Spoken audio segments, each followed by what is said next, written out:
Hello बच्चों, आज हम लोग पढ़ने वाले हैं क्लास 11th का फर्स्ट लेसन, जिसका नाम है सेट थ्योरी। हिंदी में इसे समुच्चय कहते हैं। आज हम लोग समुच्चय पढ़ेंगे। देखिए, इस क्लास में वैसे बच्चे भी को समझ में आएगा जिनको आज तक कुछ नहीं समझ आ रहा था, क्योंकि सेट थ्योरी जो पढ़ा रहे हैं एकदम बिल्कुल जीरो से पढ़ा रहे हैं। और इसको आप नहीं समझ पाए तो समझिए कि कभी भी आपको फिर से सेट थ्योरी नहीं समझने वाला है। एकदम बिल्कुल जीरो से है। एकदम क्लास में धैर्य बनाकर बने रहिए, अंत तक आपको ज़रूर बेनिफिट मिलेगा, क्योंकि यह सेट थ्योरी का फर्स्ट क्लास है। आप लोग इसमें शुरू से अंत तक बने रहिएगा। देखिए, अभी इस क्लास यानी कि जो 10th के जो बच्चे हैं, अभी रिजल्ट नहीं आया है, लेकिन आएगा। जो बच्चों का कंफर्म है कि रिजल्ट मेरा आ जाएगा, तो वो अभी से लग जाएं। इसमें कोई सोचने वाली बात नहीं है। पढ़ाई कभी आपका व्यर्थ नहीं जाएगा। पढ़ते रहिएगा, जरूर आपका काम आएगा। तो चलिए हम लोग पढ़ेंगे सेट थ्योरी या समुच्चय क्या है। देखिए, यहाँ पे लिखे हैं समुच्चय। समुच्चय को अंग्रेजी में सेट कहा जाता है। यहाँ पे परिभाषा इसका लिखे हैं, सुपरिभाषित वस्तुओं के संग्रह को समुच्चय कहते हैं। किसको? सुपरिभाषित वस्तुओं के संग्रह को समुच्चय कहते हैं। इसमें देखिए, सबसे मोस्ट इम्पोर्टेंट जो है सुपरिभाषित। सुपरिभाषित जिसको अंग्रेजी में कहा जाता है वेल डिफाइन, यानी कि वैसा वस्तु जिसका हम लोग डिफाइन कर सकते हैं। तो दुनिया में कौन ऐसा वस्तु है जिसको हम लोग डिफाइन कर सकते हैं, और जो डिफाइन नहीं कर सकते हैं वो सेट नहीं हो सकता है। यानी सुपरिभाषित का मतलब है कि जिसको हम लोग परिभाषित कर सकते हैं, तो उसी को सेट कहते हैं। सेट के आगे चलिए जानकारी क्या क्या हम लिखे हैं, आपको एक एक पॉइंट को हम समझाते चलेंगे। देखिए, जैसे एग्जाम्पल लिखे हैं कि 10 से कम विषम प्राकृतिक संख्याएं। आपको मालूम होगा कि प्राकृतिक संख्या किसे कहते हैं? प्राकृतिक संख्या, नेचुरल नंबर। तो जीरो से लेकर यानी कि गिनती के पहाड़ा में आने वाले सभी संख्या को कहते हैं प्राकृतिक संख्या। तो कह रहा है कि 10 से कम विषम प्राकृतिक। विषम, तो बताइए, यानी गिनती के पहाड़ा में आने वाले संख्या को कहते हैं प्राकृतिक। इसमें भी कह रहा है कि विषम। तो विषम कौन कौन हो सकता है? तो हो सकता है आपका 1, 3, 5, 7, 9 और 10 तो सम है। देखिए, विषम भी है और प्राकृत भी है। ये आपका सेट है। इसको हम लोग परिभाषित कर दिए, यानी कि इसका यानी कह रहे कि 10 से कम प्राकृतिक संख्या, तो हम इसको लिख दिए।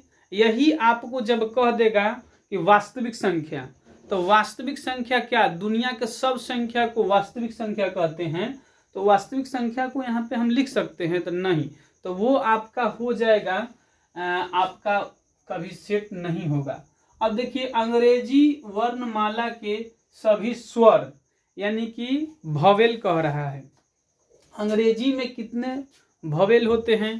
तो होता है 5। ए, ई, आई, ओ, यू, यही आपका होता है भवेल।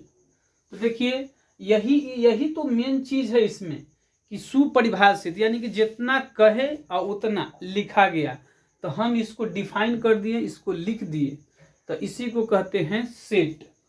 अब है यहाँ पर लड़कों का समूह। तो लड़कों को चाहेंगे तो हम उसको काउंट कर सकते हैं, परिभाषित कर सकते हैं। लेकिन देखिए, कह रहा है कि तेज लड़कों का समूह। तेज लड़कों यानी कि देखिए, इसमें कंफ्यूजन वाला बात है कि तेज लड़कों का समूह कहने का मतलब है कि क्या, किस क्षेत्र में तेज है? पढ़ाई में, पढ़ने में वो तेज है, खेलने में तेज है, कि या अदर कामों में वो तेज है? तो इसको हम लोग डिफाइन नहीं कर पा रहे हैं।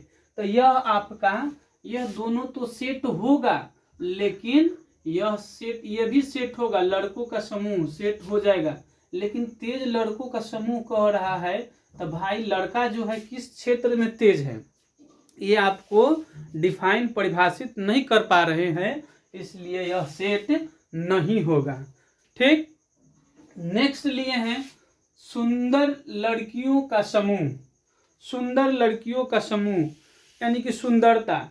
तो देखिए इसमें एक नीचे लिखे हैं अच्छे खिलाड़ियों का समूह, तो किस खेल में, क्रिकेट में या कैसे, तो इसका हम डिफाइन नहीं कर पा रहा है, सुपरिभाषित यह इससे स्पष्ट नहीं हो पा रहा है, तो यह सेट नहीं होगा। हम नीचे एक नोट लिखे हैं कि अब इतना हम लिख दिए, लेकिन आप पहचानेंगे कैसे कि कौन सेट है और कौन सेट नहीं है। तो इसको अच्छी तरह से पहचानने के लिए एक अच्छा सा खूबसूरत सा नोट लिखे हैं, और इस नोट के आधार पर आप पकड़ सकते हैं कि कौन सेट है और कौन सेट नहीं है।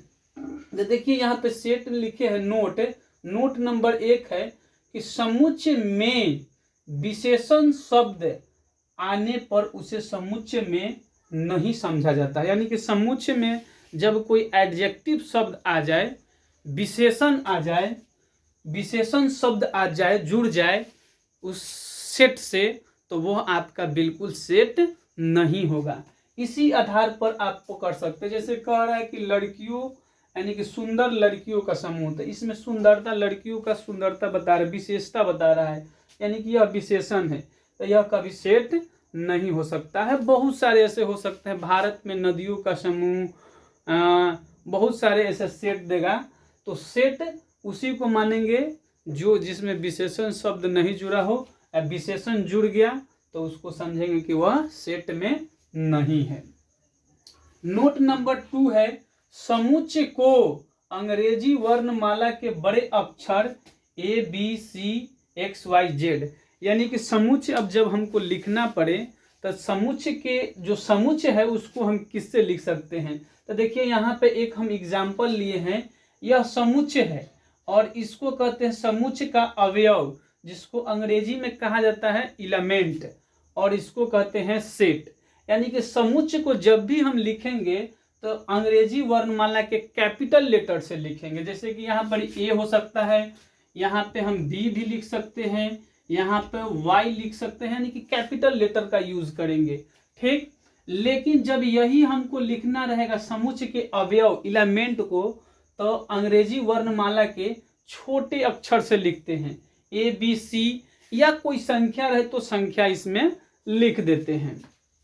ठीक, तो वही देखिए यहाँ पे नोट है कि समुच्चय को अंग्रेजी वर्णमाला के बड़े अक्षर ABCXYZ, यहाँ पे XYZ भी हो सकता है, और एलिमेंट को देखिए नोट नंबर 3 है समुच्चय के अवयवों को अंग्रेजी वर्णमाला के छोटे अक्षर ABC ... द्वारा हम लिख सकते हैं। ABC हो सकता है, इसमें नंबर हो सकता है। ठीक, और एक साथ में नोट और याद कर लीजिए कि समुच्चय को मंझली कोष्ठक में बंद कर देते हैं, समुच्चय को मंझली कोष्ठक में हमेशा लिखते हैं।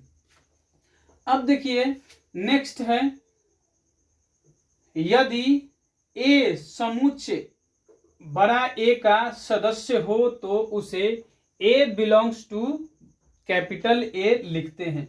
जैसे कहने का मतलब है कि A कोई समुच्चय है और ABC इसका एलिमेंट है, संबंधित है, तो इसको हम लिखते हैं, इसमें है अवेलेबल है, तो इसको लिखते हैं कि A बिलोंग्स टू B, यानी कि समुच्चय जो है B, समुच्चय यानी कि एलिमेंट B A का अवयव है।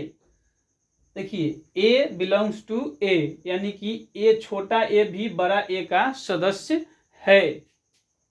जब यही आपका एलिमेंट नहीं रहेगा तो उसको लिखते हैं नॉट बिलोंग्स टू, इससे संबंधित नहीं है। देखिए जैसे कि इस समुच्चय में सेट में देखिए कि J कहीं पे नहीं है, ABCDEFGHI यानी कि H तक ही है, तो एच के बाद जे है, तो इस सेट में जे नहीं है तो इसको हम लोग लिखते हैं A not belong to J, A not belongs to J, यानी कि ए जो है बी से संबंधित जे से संबंधित नहीं है। ठीक उसी प्रकार से आगे भी लिखे हैं, यानी कि नहीं रहेगा, सेट में उपस्थित रहता है तो उसको नॉट बिलोंग्स टू बोलते हैं। इसको नॉट बिलोंग्स टू, इसको बिलोंग्स टू पढ़ते हैं। हिंदी में से संबंधित और नॉट संबंधित, यानी कि नहीं से संबंध नहीं है।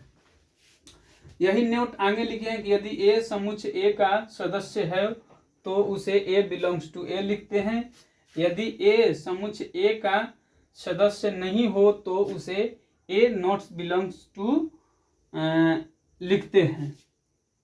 नोट नंबर 6 है, समुच्चय के अवयवों की संख्या को नंबर ऑफ ए द्वारा लिखते हैं, यानी कि समुच्चय, किसी भी समुच्चय में उसके कितने अवयव, कितने एलिमेंट उपस्थित है उसको लिखने के लिए नंबर ऑफ ए लिखते हैं। तो देखिए इसमें यदि हम लिखेंगे तो A B C D E F G और एच, यानी गिनेंगे तो कहे 1 2 3 4 5 6 7 8, यानी कि समुच्चय ए में कितने अवयव हैं 8। यदि 9 रहता तो लिखते कि नंबर ऑफ ए बराबर 9, 10 रहता तो 10 लिखते, 12 रहता, जितना भी रहेगा, और पढ़ते हैं कि नंबर ऑफ ए। फिर देखिए आगे, इसमें कुछ नोट हम नहीं लिखे हैं, इसको हम समझा देते हैं।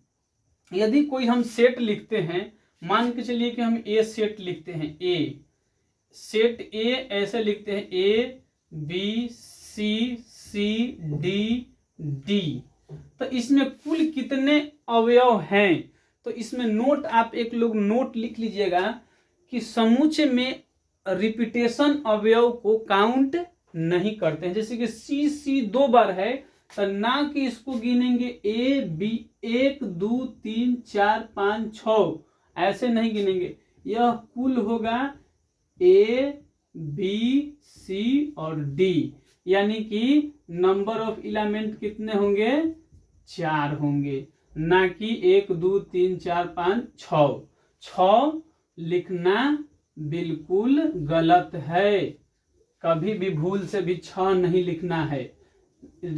समुच्चय में अवयवों के रिपीटेशन को नहीं लिखते हैं, जो रियल एलिमेंट होता है उसी को काउंट करते हैं। अगले दिन हम लोग पढ़ेंगे समुच्चय को निरूपित करने की विधियां, यानी कि समुच्चय को कितने तरह से हम लोग लिख सकते हैं। तो समुच्चय को निरूपित करने की निम्नलिखित 2 विधियां हैं। एक है रोस्टर या श्रेणीबद्ध रूप, इसको कहते हैं। तो किसे कहते हैं, इसको कैसे लिखते हैं, इसको हम अगले नेक्स्ट क्लास में पढ़ाएंगे, अभी थोड़ा थोड़ा ही पढ़ाते चलेंगे। फिर देखिए है समुच्चय निर्माण रूप, समुच्चय निर्माण रूप भी किसे कहते हैं अगले क्लास में आपको मिल जाएगा। तो अब यदि हमारा अच्छा लगा हो क्लास तो वीडियो को लाइक और चैनल को सब्सक्राइब करना नहीं भूलें। और आप चैनल को सब्सक्राइब करिएगा, लाइक करिएगा, मुझे मोटिवेट मिलेगा और इससे अच्छे अच्छे कंटेंट आपको लिए लाया जाएगा। तो मिलते हैं फिर से नेक्स्ट क्लास में।